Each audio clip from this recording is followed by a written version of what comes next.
Why am I here? This is about women in aviation. Why am I here? Let me tell you.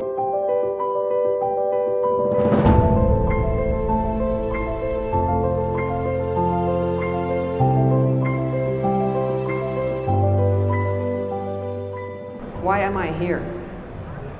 I am neither a pilot nor an aeronautical engineer.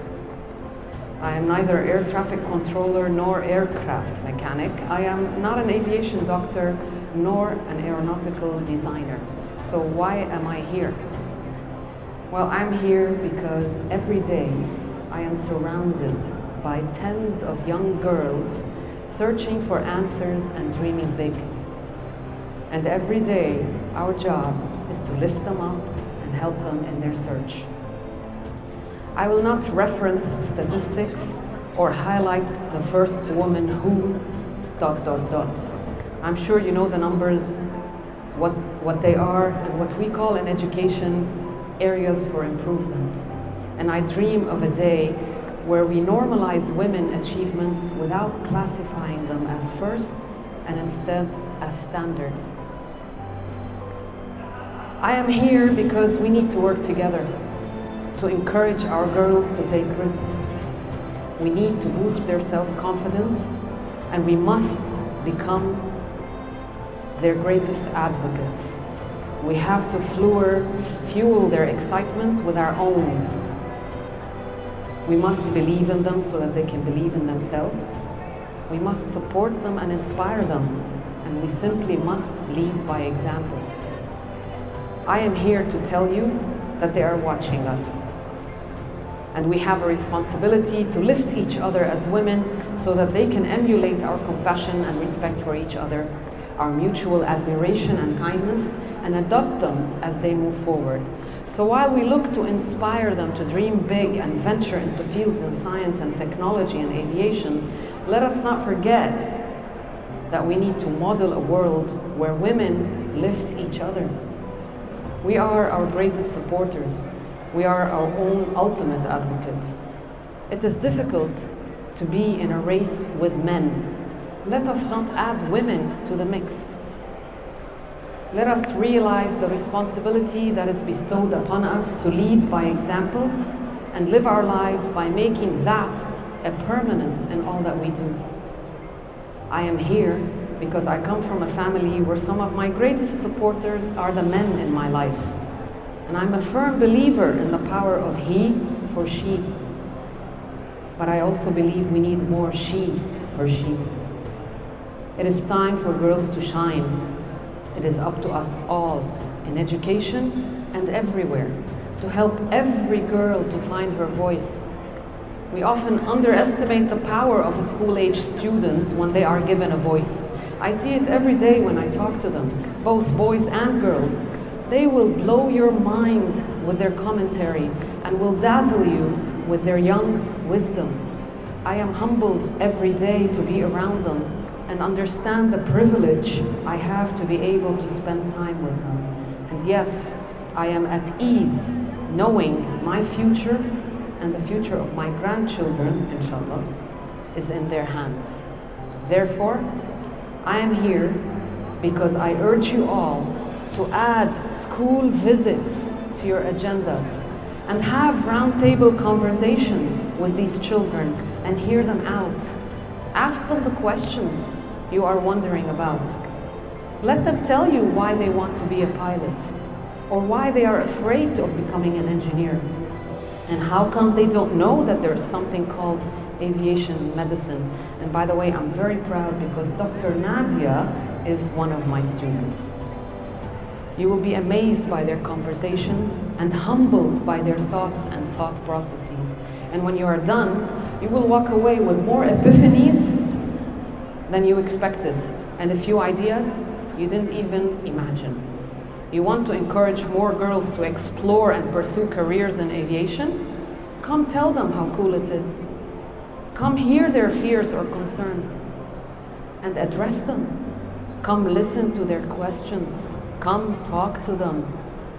In this mostly male-dominated sector, I know that many of you The women especially, if not most, faced challenges.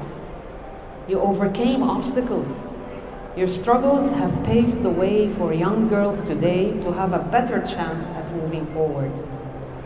We need to change the mindsets of adults if we want to give our kids a chance to get out of these preset beliefs and prejudices.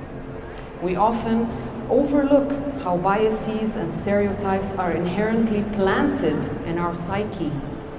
These biases become our mindset, and for girls, they become their deterrent. They become their reason to lose self-confidence. That's why your presence in their lives is integral. Allow me at this point to share a very short video that puts into perspective what I'm trying to relay to you.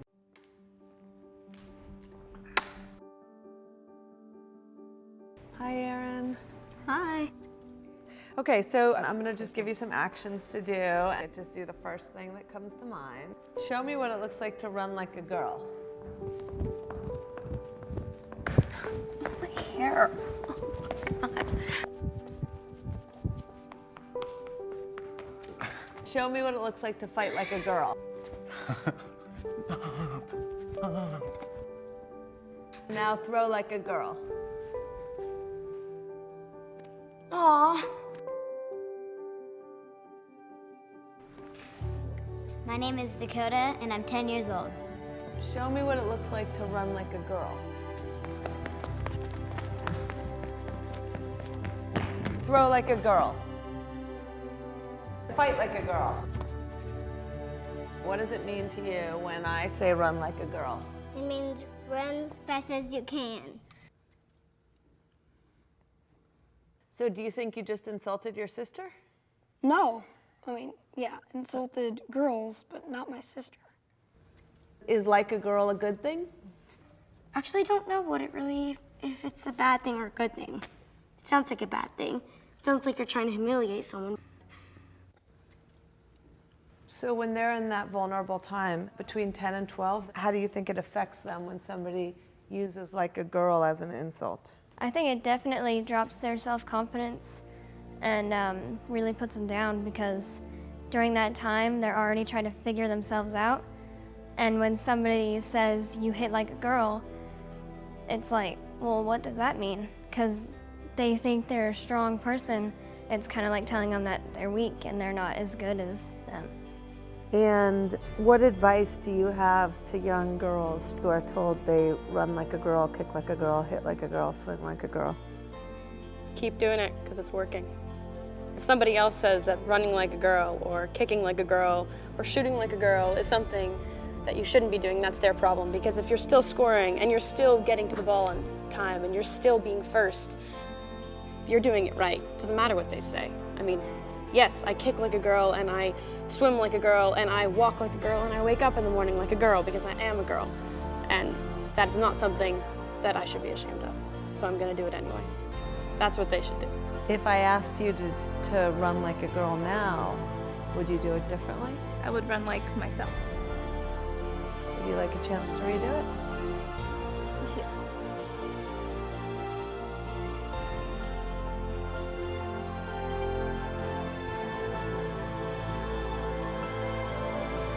Why can't run like a girl also mean win the race? Thank you. How many of you are now remembering the last time you heard someone use like a girl and the context it was used in? How many of you will think again the next time you hear it?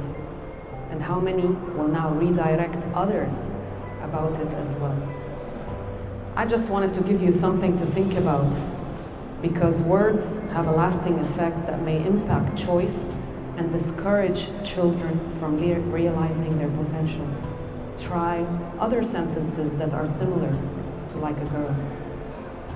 Be a man, remember that one? Don't cry, men don't cry. So many examples.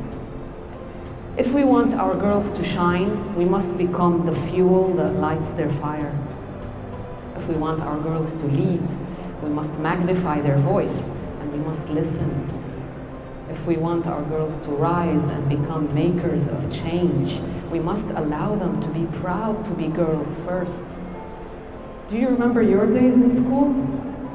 If you think back right now, how many of you would have loved to hear a woman from the field talk to you back then? How many of you would have appreciated hearing about potential challenges and how you dealt with them? We have a responsibility to give back, and it starts with young students. I, for one, and on behalf of our Al-Mawakib schools, commit to helping our students find their voice. And I am here to invite you all to make time in your lives to come engage in conversations with these young souls and help us. I know that they will learn from you, but the surprise you will walk away with is that you will learn from them. I wish you continued shine and growth, and I thank you for your time.